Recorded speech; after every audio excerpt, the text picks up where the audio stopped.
तो चलिए शुरू करते हैं। अगर मुकेश सहनी को डेप्यूटी सीएम बनाया गया है तो उसकी भी वजह एक देखी जा रही है इसी वोट बैंक की पॉलिटिक्स में, क्योंकि अगर 14% आबादी वाला मुख्यमंत्री चेहरा है जो कि तेजस्वी यादव है, 14% आबादी वाले, 18% मुस्लिम आबादी जो है वो कोर वोटर माना जाता है महागठबंधन का, 10% जो 22 उपजातियां वाली 10% है उसका मुख्यमंत्री चला मल्लाह, जो सन ऑफ मल्लाह भी अपने आप को बोलते हैं, उनको आपने मुकेश सहनी को बनाया है।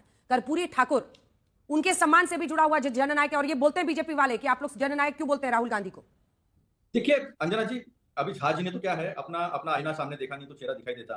मेरा उनसे एक सवाल है, आपके सवाल का जवाब दूंगा मैं। मेरा उनसे एक सवाल है, क्या चिराग पासवान नीतीश कुमार जी का प्रचार करेंगे, जेडीयू का प्रचार करेंगे, या भी एकनाथ शिंदे जी के साथ लड़ने वाले हो क्या मुंबई मेट्रोपॉलिटन कॉर्पोरेशन? ठीक है, जवाब दीजिए सुधांशु जी।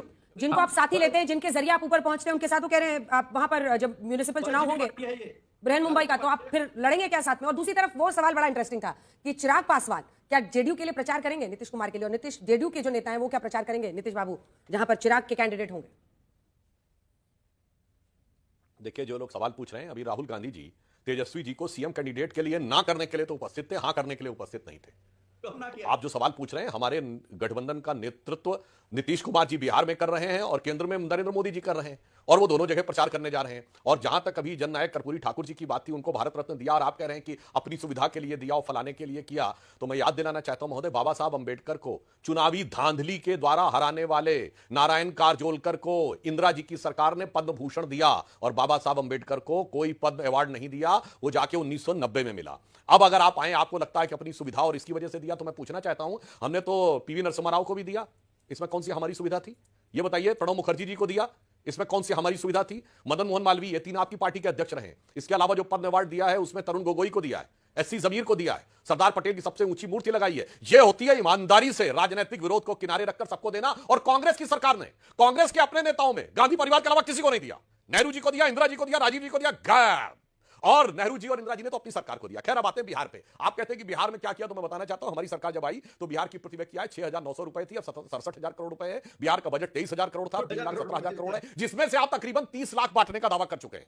3,17,000 करोड़ में से 30 लाख देखिए ना, बरौनी में जो जेडीयू के उम्मीदवार है, लोक जनशक्ति पार्टी रामविलास की तरफ से चिराग पासवान उनके लिए कर रहे हैं, वहां पर प्रचार कर रहे हैं। अरे देखिए अतुल जी, चिराग पासवान जेडीयू कैंडिडेट के लिए बरौनी, और अभी मतलब लगभग 31 मिनट पहले का ये लगता है मुझे ट्वीट है। मैं अपनी बात पूरी कर लूं? अच्छा, पूरी कर लीजिए सुधांशु जी। आ रही हाँ, ठीक है सुधांशु जी। मैं एक ही लाइन में कह देता हूं, आज जो घोषणा हुई है उससे महागठबंधन की स्थिति एक पंक्ति में कह देता हूं। राजद के कार्यकर्ताओं को तेजस्वी मिल गए, यानी वो तेज आ गया, और कांग्रेस के कार्यकर्ता निस्तेज हो गए। तेजस्वी जी सीएम के उम्मीदवार हो गए और राहुल गांधी निस्तेज हो गए। पर उससे गठबंधन को तो ताकत मिलेगी ना, तेजस्वी का चेहरा अगर क्लियर कट अनाउंस है तो सुधांशु जी।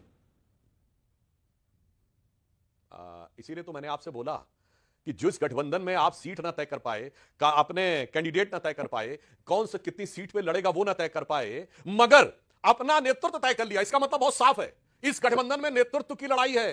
सामंजस्य के लिए कोई स्थान नहीं है, और सेवा और सरकार के लिए कोई विचार नहीं है, कोई योजना नहीं है। झगड़ा इस बात का है कि जो भी टुकड़ा होगा उस टुकड़े पे कौन रहेगा, कौन नेतृत्व करेगा, उसकी लड़ाई है। ठीक है, और बात रिप्रेजेंटेशन की भी, आप उनकी बात का भी अतुल जी जवाब दीजिएगा, इसके बाद आ रही हूं मेहता जी, क्योंकि बिहार में अगर मुसलमान महागठबंधन को वोट देगा तो पद पाएगा, इस पर भी चर्चा बहुत हो रही है, और ये बात बार बार ओवैसी साहब बहुत उठा रहे हैं सीमांचल में, और सीमांचल में पिछली बार 5 सीटें उन्होंने जीती थी और नुकसान हुआ था आप लोगों को, उसको स्वीकारे ना स्वीकारे 4 सांसद उनमें से चले गए थे आरजेडी में, क्योंकि बिहार में जो कुल आबादी है, यादव आबादी 14% है, ये देखिए, और वहां पे जब आप देखते हैं यादव मुस्लिम आबादी तो 18% है। ये 32% के साथ माना जाता है कि पहले महागठबंधन स्टार्ट करता था। आरजेडी से टिकट कितना मिला है? यादव टिकट 53, मुस्लिम कितने? 18।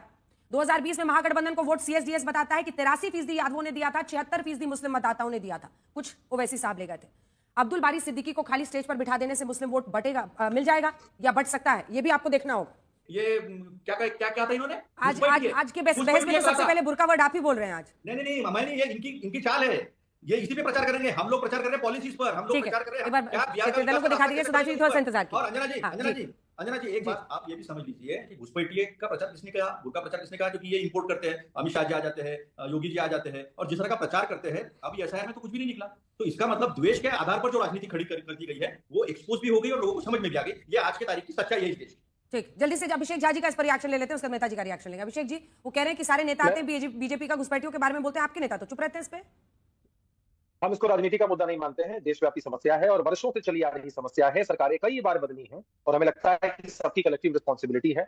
कांग्रेस पार्टी की एक नीति रही है कि मीठा मीठा गप-गप और कड़वा कड़वा छू-छू। तो ये नीति इनको मुबारक है। हालांकि अब बिहार के परिप्रेक्ष्य में अगर देखा जाए तो बुनियादी मुद्दा विकास है, जिस पर जनता हमको चुनती रही है।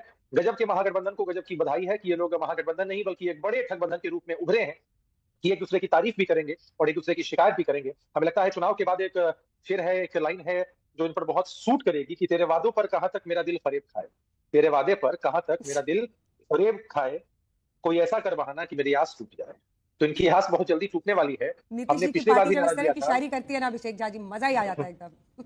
राजनीति समझने का मजा ही आ जाता है। आप पर तो सब भरोसा करते हैं, आपका फरेब किसी को नहीं दिखता है। मतलब कमाल है आपकी पार्टी में, कुछ तो अमृत है, नीतीश सबके है, कुछ तो अमृत नीतीश है, सबके हैं, सबके हैं। ठीक है नीतीश बोले, सबके हैं। ठीक है बोले झा हम जी। जब कहते हैं कि नीतीश सबके हैं, जो नीतीश नाम लोग सबके बिहार हैं। के पॉलिटिक्स में देखे, झा जी को शायर बनते देखे, नीतीश जी सबके हैं। आज जो हुआ है बिहार में, इसे कहते हैं ना कुछ हद तक उल्टी गंगा बहना। आप उसको बिल्कुल साफ समझिए। छोटी पार्टी ने बड़ी को दबा दिया। कांग्रेस बड़ी पार्टी है, राजद ने उसको दबा दिया। तो वीआईपी राजद से छोटी पार्टी है, उसने राजद को दबा दिया। यानी आज साफ दिख गया कि अपनी राजनीतिक विवशता में बड़ी पार्टियों को छोटी पार्टी दबाने में कामयाब रही। बिहार में राजद बात बड़ी है। मैं आपसे यह कहना चाहता हूं महोदय कि जो आप बिहार, नहीं मैं वही कह रहा हूं, राजद ओवरऑल छोटी पार्टी है ना इंडी गठबंधन में।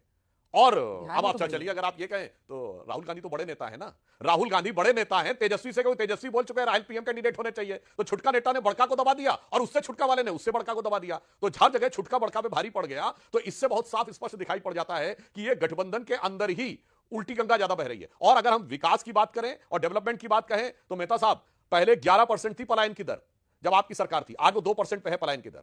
जब आपकी सरकार थी तब 22% इलेक्ट्रिसिटी का कवर था बिहार में, आज 100% इलेक्ट्रिसिटी का कवर है। आपके जमाने में 3 से 6 घंटा औसतन बिजली आती थी। लोगों को वो दिन याद होंगे जब 10 रुपए देने पड़ते थे मोबाइल को चार्ज कराने के लिए। जिन दुकानदारों के यहाँ इन्वर्टर होता, वो होता था जनरेटर, तो 10 रुपए लेते थे नोकिया का मोबाइल चार्ज कराने में, जो 2 दिन तक चलता था उस जमाने में चार्ज। वहां से आज का जमाना आया। इसलिए मैं कह रहा हूं ये अमृत काल का चुनाव है और अमृत काल के चुनाव में अब विष का दोबारा कोई स्थान नहीं। और एक लाइन में मैं कह दूं, घुसपैठियों की जब बात आती है, अभी अतुल पाटिल जी ने बोला, तो अंजना जी मुझे याद आता है कि घुसपैठियों को लेकर तो अब इनके नेता जो बयान देते हैं और जिस प्रकार के बयान देते हैं, तो हमें लगता है प्राचीन काल में जो हिंदू राजा होते थे, जब वो आते थे तो उद्घोष होता था, कहा जाता था गो ब्राह्मण पालक, धर्म ध्वजा संरक्षक। अब मुझे लगता है आज जब इंडी के नेता आए तो ये होना चाहिए उद्घोष कि मुल्ला मौलवी प्रतिपालक, घुसपैठिया संरक्षक, सनातन धर्म विध्वंसक।